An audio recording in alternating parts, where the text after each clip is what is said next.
All right, welcome back into Rothman and Ice. It's a Gold Jacket Thursday. And I'll tell you what, if this man played today, he would be what they call a lockdown corner. One of the best of his era, owns the Kansas City Chiefs' all-time interception record with 58, which I believe places him 12th on the all-time list. And he even had one of those picks in a Super Bowl win against my Vikes. He's back in Canton this week for his well-deserved residency at the Pro Football Hall of Fame as a Hall of Famer, Emmitt Thomas. Emmitt, thanks for being here. How you feeling? I'm feeling real good. Thanks for having me. Thank you. You know, I went back and I saw, this is amazing to me. You only played 1 year of high school football. How in the world did you develop the skills to eventually become a Hall of Famer? I think baseball was a thing that really helped me, and working in the cotton fields and watermelon patches, and gave me some skills that enhanced me to become a better football player and athlete. That's good stuff. Emmitt, I wanted to ask you about your coaching career because you are obviously an elite player, but talk about that experience going from one of the best players on defense to being a coach and coaching for a long time around football. What was that like for you? Very exciting. And, a lot of times when professional athletes are asked to retire, you can't get it out of your system. And to me, the coaching in college and high school was a great sedative for me. What was the feeling like of winning the Super Bowl as a player versus winning one as a coach? Did it feel the same or different?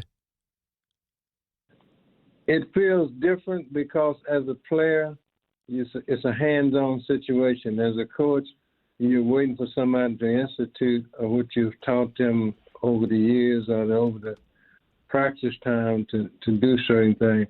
But I think being as a player and being in the arena, I think there's nothing better.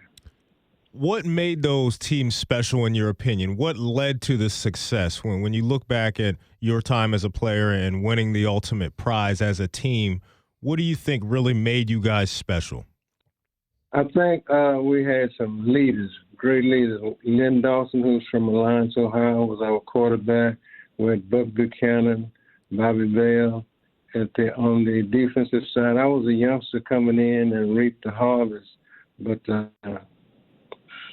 just playing and competing was a thing that they instituted in all of us. And we had Hank Stram, our head coach, was a stickler for being precise, being in shape, and it came down to us. Emmitt Thomas with us, the Pro Football Hall of Famer, defensive back, Kansas City Chiefs. Let's talk about Hank Stram going into that Super Bowl IV against the Vikings. I believe you were a big underdog, probably a 2-touchdown underdog. Do you remember what Hank said or what the message was in the preparation to try to beat the heavily favored Vikings back in New Orleans, way back Super Bowl IV in 1970? Well, we always had a kind of feeling about that because we lost the first Super Bowl in the World Championship to Green Bay when I was a rookie to the Green Bay Packers. And we always thought we were going back, and it took us another 3 or 4 years before we got back. And Hank locked us all down, no visitors or anything that week. And we worked hard. We know we were bigger and faster. They were the most seasoned team. But we had Lynn Dawson, Bobby Bell, Otis Taylor, Buck Buchanan, and Willie Lanier. And we played well. And they were a good football team, but we were faster and bigger. Wow. Because they were what do you remember about leading up to that? Because they were the Purple People Eaters. That was the defense that was considered the most intimidating in the NFL at that time, with Gary Larson and Alan Page and Carl Eller, Jim Marshall from right here. That secondary with Bobby Bryant and Paul Krause. That was the defense. You guys, did you take that as a challenge? What do you remember hearing about the Purple People Eaters before that game? The same thing that you're saying, but the thing that we took was that we had lost to Green Bay in the first Super Bowl, and then the Raiders lost the second one, and the Jets won the third, and we thought it was our time to win one, and we were fortunate enough to go in there and get a win in New Orleans. I want to ask you specifically about the position that you played and what it takes to be an elite cornerback and an elite defensive back. Walk us through that and some of the important traits you think a elite cornerback or defensive back needs to have. I think being in shape and details, good film study, and a great pass rush. Nothing can help you more than a big-time pass rush, and be detailed and watch your techniques. He's Emmitt Thomas, Pro Football Hall of Famer, and he's in Canton this weekend where he will meet and greet fans. You were undrafted from a small college of Bishop in Texas. How did you gain the attention of the pros? I think I gained the attention of the pros. At that particular time, it was a Black Southwest Conference in Texas, Louisiana, and Mississippi, and there were 4 receivers in that conference. Otis Taylor from Prairie View, Texas. We had Frank Pitts from Southern University and Gloucester Richardson from Jackson State. And all those guys got drafted. And when we were playing, and we was a small school, and we were playing Prairie View, they were undefeated that year. And the Chiefs were interested in Otis Taylor, and they came in our game. And at that particular, I had a great game against Otis. They beat us by 6 points. He scored 1 touchdown. I think I had 2 picks, and the owner told me, one of the scouts told me, we may not draft you, but we'll be back to sign you as a free agent. But them chasing Otis Taylor was the reason I think I was able to get a look. Wow. Pretty cool. Pretty cool stuff right there. Emmitt, who was a guy or two that really gained your respect when you went up against him throughout your time in the NFL, an offensive player that may have challenged you a little bit, but when you guys walked away from that game, you said, I respect what he does? I don't want to get real religious, but the guy that baptized me into the leg was Lance Always, the wide receiver. He beat me for the first touchdown I ever gave up when we were playing the Chargers as a rookie.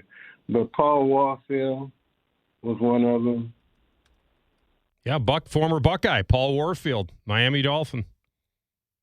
Right.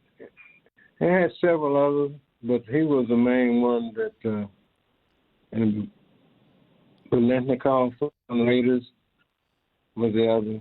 So Belentnikov, Paul Warfield, and Lance Always, they were the ones that really baptized me into the league. 13 seasons at corner for the Kansas City Chiefs, 1966 to 1978. Emmitt Thomas, and while he's with the Chiefs, he led the league in interceptions not once but twice. And he's a Pro Football Hall of Famer. You went on to a great coaching career. You even spent a little time with my Vikings many years ago, and I think Randy Moss and Chris Carter were the receivers when you were there. How in the world would you have thought about covering Randy Moss if you were a player? A lot of help. You had to double him up, had to put 2 people up there. That must have been a cool time, being able to coach Chris Carter and Randy Moss. But I was on the defensive side then, so I was watching them practice and watching them beat up on other people. So pretty cool. But I was there for 2 years.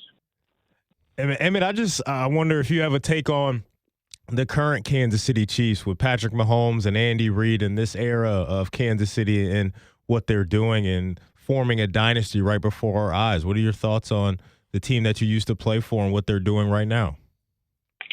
I think Pat Mahomes is the key or the ace to the whole equation. And then his staff are very strategically in football. But I think the players are the ones that really make the drink. And I think Patrick Mahomes is doing a great job in leading that football team. Right now they're not playing at their best, but they're playing well enough to still get a win. And I'm so happy for him because after we had a small run as a player, it's almost 20 years before Kansas City really got back into the mix. And for them to be able to land Pat and get those athletes, the thing is they're able to stay healthy, and they're doing a good job. What no one has done before in that profession. Very nice. What a visit here. You can talk with Emmitt Thomas at the Hall of Fame. He'll be greeting fans tomorrow, 9:30 to 10 in the morning. Of course, he'll be back there on Saturday as well, 10 to 10:30 as a greeter at the Hall of Fame. He'll be in the Super Bowl Museum as well. And it's just going to be an outstanding time. I'm glad you're back there. You deserve this time. And I hope the fans come up and greet you. We'll send them your way, Emmitt. Be well, and thanks for this visit. Thanks for having me.